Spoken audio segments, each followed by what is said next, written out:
Hey guys, Philosopher here, and today I have my war defense tier list for the month of October 2021. Now, this is a list that I keep updated regularly on my Discord. The link is below. But what I do is in this video, I kind of walk through the teams and I talk a little bit about what I'm seeing, some of the trends and what counters them and things like that. This is a video that's supposed to get the discussion going about where the meta is at. And we've seen a lot of changes over the last month, and it's really because now, first of all, you have obviously some new team, and particularly a new war offense team that's joined the game in terms of Weapon X, right? So that shook things up. We don't have the full team yet. We don't have Omega Red, but we do have the rest of the team. That is definitely already having an impact in Alliance War, without a doubt. And then we also have, of course, the war changes that came, which introduced more slots.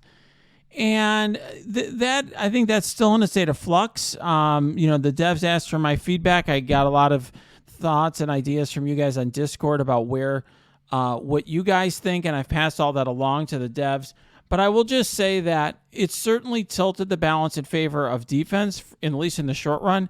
It's harder to punch up on alliances right now.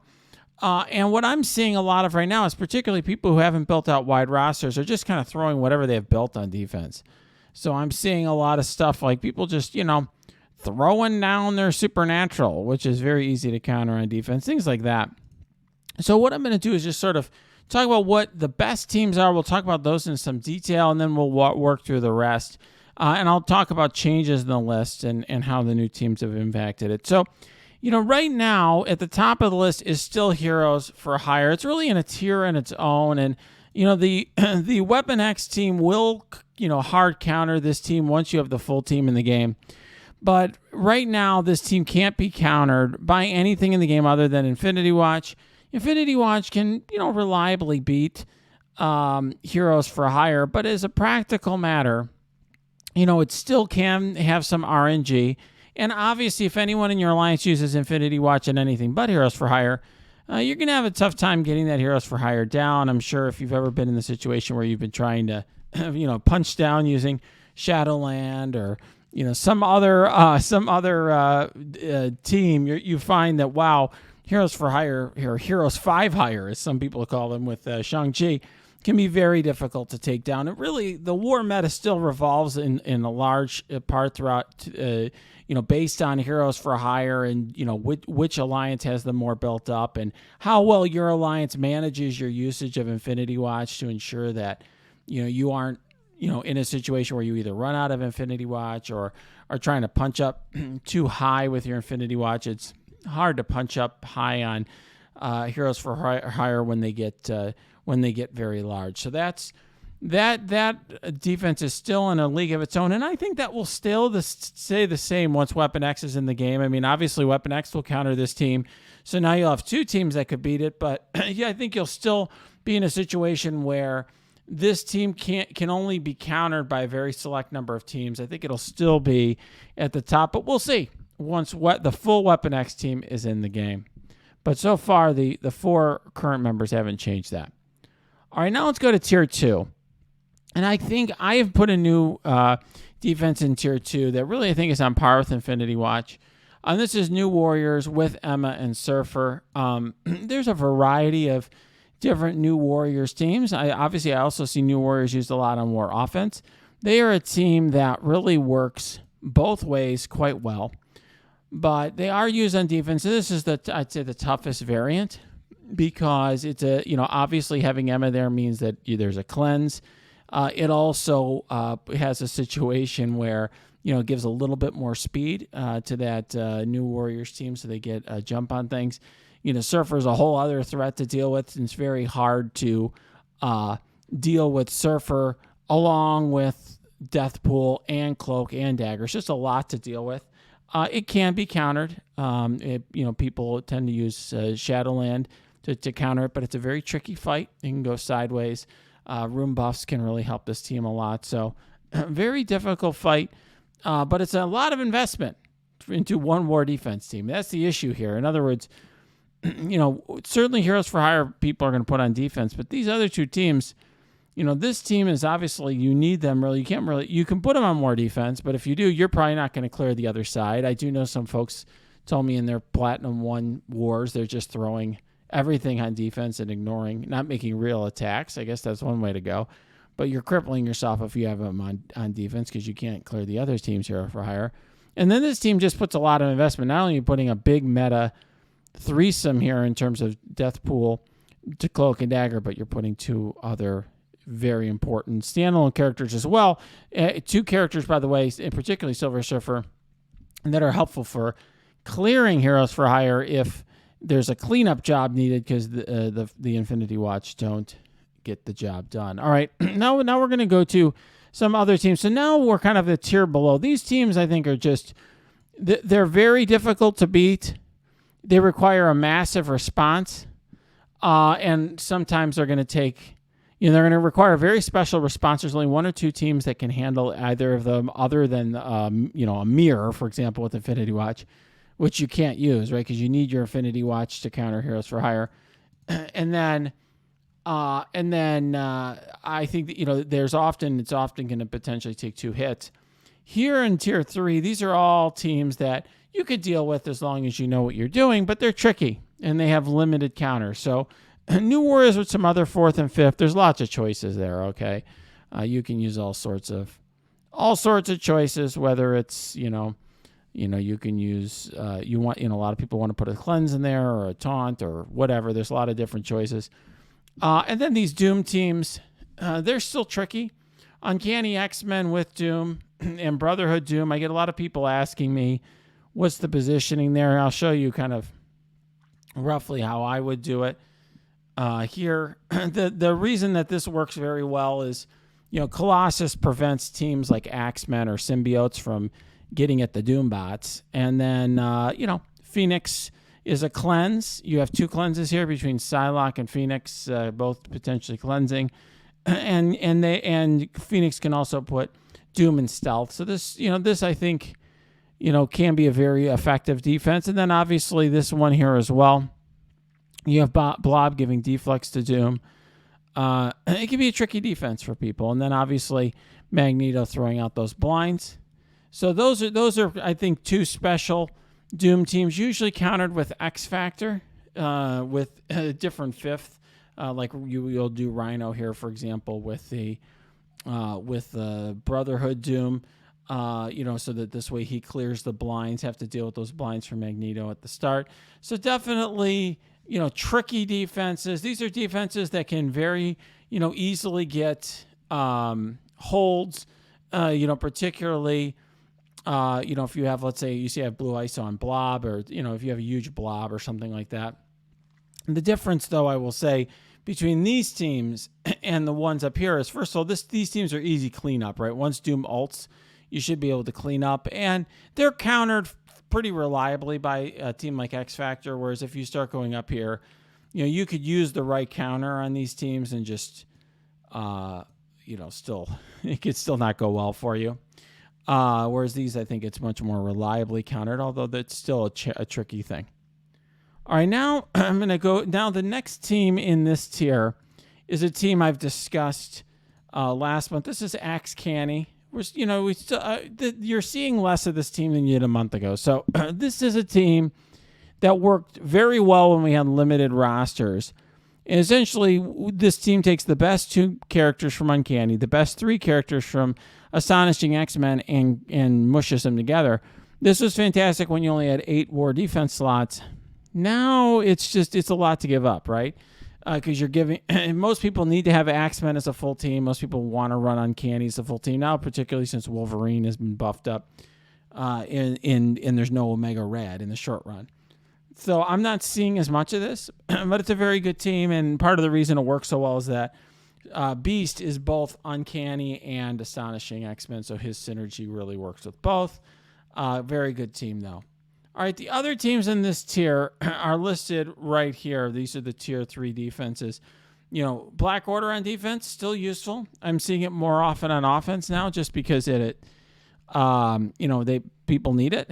They need to clear. They have more attacks than they ever needed before because they had to get through more rooms. This team is the kind of Inhumans, Coulson, Cosmic, people call it Cosmic, Coulson, Cosmic Shield, whatever. This is basically the way this works is that Coulson uses his ultimate to get Black Bolt to attack and erase someone. And you got Silver Surfer there, and he's cosmic. These are cosmic heroes. They have some synergy with him. Just like how he's in that other team with the New Warriors. He has some synergy. Crystal's around because she cleanses, Black Bolt and Yo-Yo, which is nice, and heals them if they get below 50% in health. There's variants of this team too. I've seen it with Emma, and I've seen it, seen it with other characters. You can put other awesome characters in here, Doc Ock, whatever. It's a team that's pretty flexible, but it's a huge investment. These are characters, like I've said before, that are used often to counter heroes for hire without Shang-Chi, or to clean up. Let's say if your Infinity Watch only gets 2 or 3 down, to clean up the team. So you're giving up a lot there. It's a big investment. Obviously takes away some options on war offense. And then the last team on this tier is Weapon X without Omega Red. I threw Emma Frost here. There's a lot of choices for a 5th character. I am seeing this team on war defense. It's an interesting team to have there, but it's fairly easily countered right now. It doesn't have, for example, a cleanse. Other than Silver Samurai cleansing himself. If you take him down, the rest of the team folds pretty easily. I think it's a good defense. I think as soon as Omega Red is here, everyone's going to be using them primarily on war offense. Although we'll see. I can't predict entirely how the meta is, but describing the meta as it is right now. And just so we're clear, I'm describing the war meta as it exists at high levels, when everybody's got everything unlocked and built up. In other words, I understand at your level in war that it may be that like Axemen is really important because everyone has huge Axemen and no one's built up their New Warriors or Secret Avengers or whatever it may be. Obviously, the size of the team's going to matter. But assuming all the teams are of equal size, and which is basically the level I'm at, where everyone's got the key teams built up, this is what I'm seeing. All right. And now when we go to these other tiers, and I understand here, I get people asking me all the time, why do you have so many tiers? Why do you have so many teams? Because if I leave teams off of here, people are like, well, at my level, we don't have this stuff built. What about, where does this team fit in? Where does that team fit in? So I tried including a lot of teams that people ask me about. Uncanny X-Men's moved up quite a bit because of Wolverine. If you have a huge Wolverine and you throw it in here and just throw your Uncanny on defense, people underestimate it and you get defense wins. I certainly have. Secret Avengers, like I said, better to use on offense. The reason this is a bad use of the team is Maria Hill has a summon. People often put Fury with them. He also summons, and so then just the X-Men or symbiotes eat them alive. Sonic X-Men, I think, are also better on offense, but they're a team that you do see on defense. Particularly now that there's more rooms, people just toss them there. This is for other Doom defenses. I see people use Fantastic Four with Doom or Marauders with Doom or other things. I got to say that Doom is pretty easy to counter if you don't have a taunt that that is hard to get around. In other words, Colossus, characters like Colossus, Blob, Juggernaut are very hard for the symbiotes to deal with. They can be an issue for Axemen to get around. Whereas, like, if you use Doom Marauders, you can just use your symbiotes and beat the Doom Marauders all the time because the Doom bots give turn meter to the symbiotes. Similarly with the X-Men. All right, Kestrel Shield. That's, like I said, a bad use of Kestrel. But I'll get people saying, well, in Platinum 1, we're seeing a lot of Kestrel Shield. How do I deal with it? Like I said, it's kind of in this tier. I mean, Kestrel is a really powerful, important character on war offense. I wouldn't use her here. There are some specialized uses where you could throw her in one of these defenses, throw her with the New Warriors or with, Inhumans or whatever. I wouldn't, but you could. I think she's generally better on offense, but certainly not with the Shield team, which is pretty easy to beat. You can just throw in your Axemen and beat it. Marauders with Emma Frost has gone up the list quite a bit because of Sabretooth. They just have a much bigger punch now. They're still easily countered, but not... it used to be that you'd be punching up massively with X Factor or Shadowland or whatever. Now it's a tighter contest because Sabretooth just puts out so much damage. And then I've moved up Mercenaries with Korath and Ultimus. I used to have them at the top of this tier. I've moved them up a little bit. it's so easy to get Ultimus to 7 red stars, and this team can do quite a bit of damage. I'm starting to see some variance on it as well. This team's doing a lot of damage at very high levels where basically everybody's rocking 6 and 7 red star Ultimus. All right, now next tier here, Wave 1 Avengers with Black Widow. You don't really see that anymore. That's just for people who don't have Skilletary build. I think Skilletary is such a bread and butter team in war now, and T4s are a little more plentiful than they used to be. So I don't see this as much, but it's still a very strong team that scales very well with gear if you have a massive team. Mercs with Killmonger and Shuri are still a good team. Certainly if you build a good Taskmaster and put Blue ISO on him, he'll do a lot of damage, but it's not nearly as good as this version, simply because Skilletary easily counters this, whereas here Ultimus can do a number on Red Guardian. Symbiotes you find thrown on defense, and then Hydra, Zemo, I think are better on offense, but you can use them on defense. And then there's just a lot of teams here. Sinister Six, easily countered by Axeman. Wave 1 Avengers without Black Widow, where people use Coulson or Captain Marvel. Just okay. Fantastic Four, Marauders without Emma Frost, takes away their cleanser. Sometimes people throw in Squirrel Girl. These teams are just okay. And then, you start getting into a lot of these teams. This is the Pimtech Technerva one, just because Ghost System, RNG factor, then a bunch of this random stuff. And there's a lot of others. I'm seeing people throw all sorts of crap on the defense. Whatever characters they happen to have built, they're just throwing in these last slots. And these teams are basically just one step above that. I mean, as Guardians is very easy for a team like Symbiotes or Axemen to beat, but at least it requires some counter. Whereas, if you're just throwing your junk on defense, it literally can be countered by anything. You're just wasting, you're just forcing the enemy to spend some energy or whatever. So I think, what we're seeing here is definitely some change in war, some short-term adjustment. But I think there's going to be more adjustment over time. We've gained a lot of slots. We're going to start getting teams that are going to tighten it up and allow us to create, give us more options so we can create hybrids again. And then also, of course, we're going to have that full Weapon X team once Omega Red is here. I think it'll have a big impact in the meta. But we're already seeing some changes here at the very top. So I hope this was helpful to you. If you like this video, smash that like button. Subscribe to this channel. If you got comments, questions, complaints, you're angry about something, you can post it below. Or go to my Discord. That's linked below as well. You can also check out my Twitch stream. That is linked below too.